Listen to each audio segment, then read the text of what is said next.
അപ്പോൾ നമ്മൾ ഇന്ന് ഉണ്ടാക്കാൻ പോകുന്നത് ബീഫ് സ്റ്റൂ ആണ് കേട്ടോ. അപ്പം എൻ്റെ യൂട്യൂബ് ചാനൽ നിങ്ങളെല്ലാവരും ഒന്ന് സബ്സ്ക്രൈബ് ചെയ്യുകയും കമൻറ്റ് ചെയ്യുകയും ലൈക്ക് ചെയ്യുകയും ഷെയർ ചെയ്യുകയും ഒക്കെ ഒന്ന് ചെയ്യണം കേട്ടോ, ഒന്ന് സപ്പോർട്ട് ചെയ്യണം. ഷോർട്ട് വീഡിയോസാണ് ഇപ്പോൾ എല്ലാവരും കൂടുതൽ കാണുന്നത്. ഷോർട്ട് വീഡിയോസൊക്കെ ആൾക്കാർ കാണുന്നുണ്ട്. വീഡിയോസിനാണല്ലോ കൂടുതലും നമുക്ക് ഏണിങ്സ് കിട്ടുള്ളൂ. അപ്പോൾ നിങ്ങളെല്ലാവരും പരമാവധി ഒന്ന് സപ്പോർട്ട് ചെയ്യുക, ലൈക്ക് ചെയ്യുക, ഷെയർ ചെയ്യുക, ഒക്കെ ഒന്ന് ചെയ്യുക, കമൻറ്റ് ചെയ്യുക. അപ്പോൾ നമുക്ക് ബീഫ് സ്റ്റൂ ഉണ്ടാക്കാൻ തുടങ്ങാം.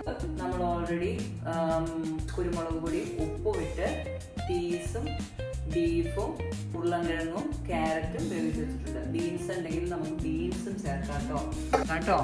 ആദ്യം നമുക്ക് കാഷ്യൂനട്ടും കിസ്മിസും വറുത്ത് വെക്കണം കേട്ടോ. നല്ലവണ്ണം ആയി വന്നിട്ടുണ്ട്. കാഷ്യൂനട്ടും കിസ്മിസും വറുത്തെടുത്തിട്ടുണ്ട്.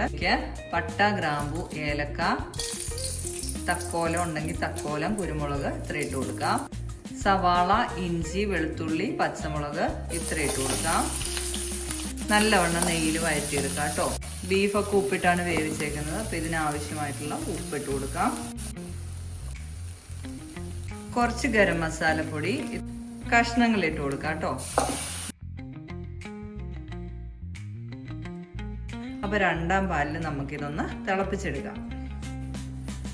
അപ്പോൾ കറിവേപ്പിലയും ചേർത്തിട്ടുണ്ട്.